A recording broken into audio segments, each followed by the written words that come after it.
تو طاقتور قوتیں میرے اس لفظ کا مذاق اڑاتی تھی،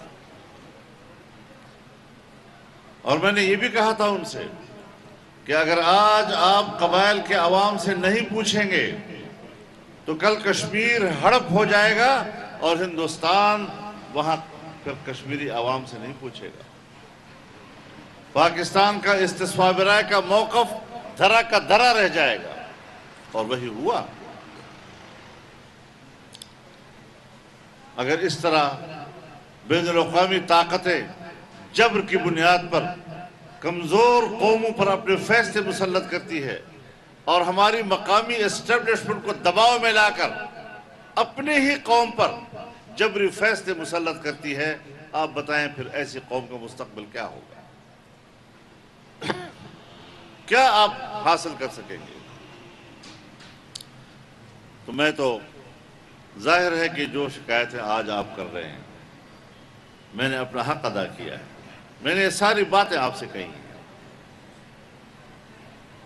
مجھے کہا گیا مولانا صاحب آپ تو قبائل کے نمائندے نہیں ہیں پارلیمنٹ میں، آپ کیوں قبائل کی بات کرتے ہیں؟ اور قبائل کے جتنے نمائندے ہیں وہ تو سب ہمارے ساتھ ہیں۔ تو میں نے اس وقت بھی ان سے کہا تھا کہ قبائل کے 19 نمائندے ہیں، صرف 4 آپ کے ساتھ ہیں، 15 ہمارے ساتھ ہیں، لیکن ان 15 کے ہاتھ پاؤں تم نے باندھے ہوئے ہیں۔ ابھی آپ ان کے ہاتھ پاؤں کھول دیں، میں ابھی پریس کانفرنس میں 15 آدمیوں کو پیش کر کے فاٹا انضمام کے خلاف ان کا بیان دلواؤں گا۔ آج وہ بھی پشیمان ہیں کہ ہم نے کیا کیا۔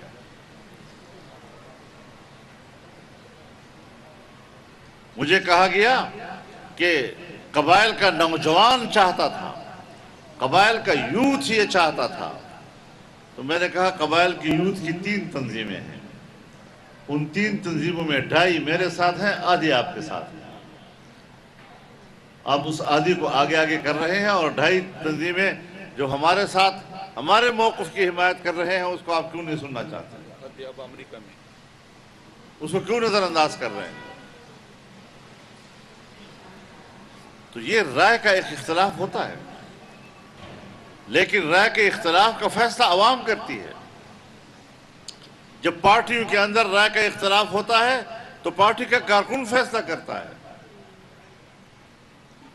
لیکن یہاں پر جبر کیا گیا، اور آج ہر قبائلی پریشان ہے۔ جو بے گھر ہو چکے تھے ابھی تک ان کو گھر نہیں ملا، ان کے گھروں کا سامان ان کو نہیں ملا۔ جو چھوڑ کے آئے تھے جب واپس ہوئے لٹ چکا تھا۔ کس کس کو رویا جائے؟ گھروں میں گلی کوچوں میں جنگل اگائے تھے، اس کے بھی کہا گیا کہ خود کاٹو۔ آج بھی قبائل پاکستان کے اندر ڈائسپورا ہے، کراچی سے لے کر گلگت تک قبائل پھیلا ہوا ہے، پنجاب میں قبائل پھیلا ہوا ہے، ابھی بھی وہ اپنے گھر واپس جانے کے قابل نہیں رہا۔ یہ زیادتی کیوں کی گئی؟ کیوں سبز باغ دکھائے گئے؟ ہر سال ہم 100 ارب یا 1100 ارب 100 ارب روپے سالانہ اور 1000 ارب ہم 10 سال میں دیں گے۔ 5 سال گزر گئے ہیں، ابھی آپ کہہ رہے ہیں کہ 50 سے 60 لاکھ ارب کے درمیان ہمیں پیسہ ملا ہے۔ 50 ارب ملا ہو، 60 ارب ملا ہو، 70 ارب ملا ہو، مجھے کوئی قبائلی بتائے کہ وہ پیسہ کس کو ملا ہے، کہاں خرچ ہوا ہے۔ ہاں کچھ خاص ایریاز ہیں، خاص ایریا، ان خاص ایریوں میں سڑکیں بھی بنائی گئی ہیں، ان خاص ایریا میں کچھ قلعے بھی بنائے گئے ہیں، ان خاص علاقوں میں کچھ 2-4 مساجد بھی بنائی گئی ہیں۔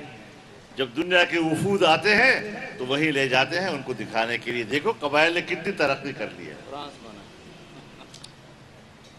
اور یہ کل قبائل کا 1% علاقہ نہیں ہے، آج تک قبائلی علاقوں میں 1 انچ قبائلی زمین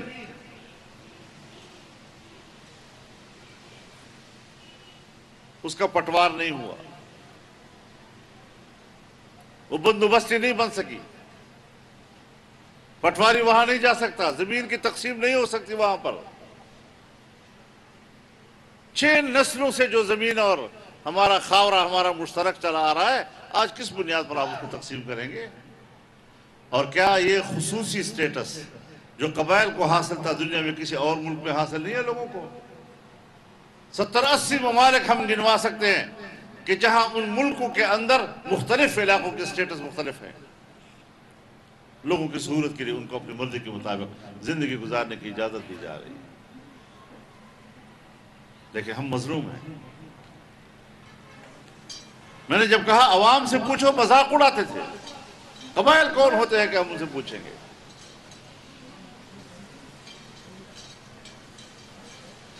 تو نتیجہ کیا ہوا؟ بلوچستان پاکستان میں بعد میں شامل ہوا، آج تک وہاں پر اسٹیبلشمنٹ کی حکومت ہے، وہاں کے عوام کی نمائندہ حکومت کی حیثیت ڈمی ہوا کرتی ہے۔ اور اب جب قبائل کی بات ہوگی، لاکھ دفعہ آپ کا انضمام ہو، لیکن وہاں پر دہشت گردی کے نام پر جو تنظیمیں ہیں، وہاں پر جو بندوق کی سیاست چل رہی ہے، یہ جاری رہے گی، پھر اس کے خلاف آپریشن ہوں گے تاکہ پاکستان کی طاقتور قوتوں کو وہاں پر موجود رہنے کا جواز مہیا ہو۔ آپ جمہوری ہوا میں زندگی نہیں گزار سکیں گے، بھلا آپ لوگوں کو منتخب کریں، بھلا آپ کے منتخب نمائندے ہوں، بظاہر نظر آئیں گے، لیکن جمہوریت کمزور رہے گی، مظلوم رہے گی، انسانی حقوق پامال ہوں گے، اور یہ چلتا رہے گا۔ اب ایک فیصلہ ہو گیا، اگر آپ ناراض نہ ہوں، میں ایک پرانی بات دوبارہ اگر دوہرا دوں تو پتہ نہیں آپ بھی کہہ رہے ہو۔ اس وقت تو میری بات نہیں مانی گئی جب میں نے کہا عوام سے پوچھ لو، قبائل سے پوچھ لو، ریفرینڈم کرا دو۔ آج تو 5 سال گزر گئے نا، اب تو آپ کو انضمام کا مزہ آ گیا ہوگا نا، اب تو انضمام کے ذریعے سے خوشحالی آ چکی ہوگی نا، اب تو قبائلی علاقہ فرانس کے برابر ہوتا نظر آ رہا ہوگا، پیرس بن رہا ہوگا۔ چلو آج ریفرینڈم کرا دو، پتہ چل جائے گا کہ قبائلی عوام انضمام کو قبول کرتے ہیں یا اس کو مسرت کرتے ہیں۔ ابھی مانو 5 سال گزر گئے ہیں، لوگوں پر جو بیتی ہے اس کے نتیجے میں اگر وہاں واقعی خوشحالی آئی ہے اور لوگ مطمئن ہیں، لوگ کہیں گے بسم اللہ، ہمیں انضمام قبول ہے، ہمارے سراہوں کو کوئی مسئلہ نہیں۔ لیکن فیصلے عوام کی اگر مرضی پہ ہوں، عوام کی وہ مرضی جس مرضی کا حق اللہ نے ان کو دیا ہے، جب اللہ انسان کو ایک فیصلہ کرنے کا حق دیتا ہے، وہ حق ایک طاقتور انسان ان سے چھین لیتا ہے۔ بڑا آسان آ گیا، جمہوریت مرد آباد، جمہوریت کفر ہے، اس جہالت کا تو میرے پاس کوئی علاج نہیں ہے۔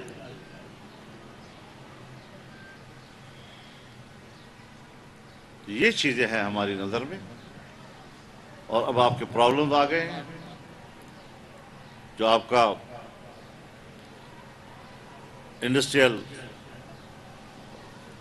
آپ کے مسائل ہیں، آپ کے مراعات ہیں، وہ آپ سے چھین لیے گئے۔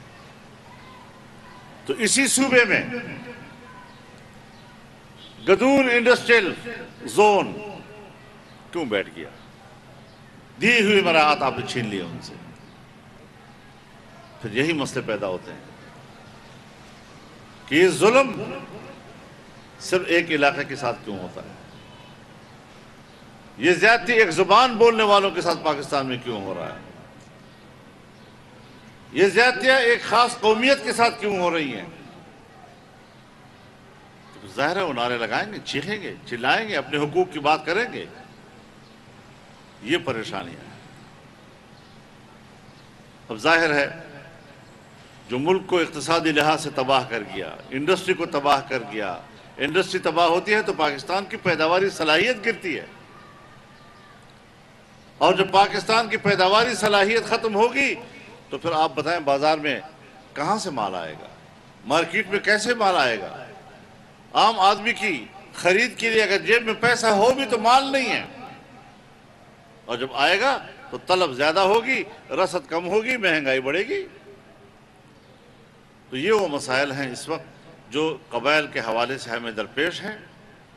میں اب بھی آپ سے عرض کرنا چاہتا ہوں کہ آپ کے جو مسائل ہیں، جب میں اس وقت بھی آپ کے حق میں لڑ رہا تھا تو نواز شریف کی حکومت تھی اور ہم ان کے اتحادی تھے، میں نے پرواہ نہیں کی اس بات کی کہ میں کسی حکومت کا اتحادی ہوں تو اب میں اس میں عوام کی بات نہیں کروں گا، میں اس میں اختلاف رائے نہیں کروں گا،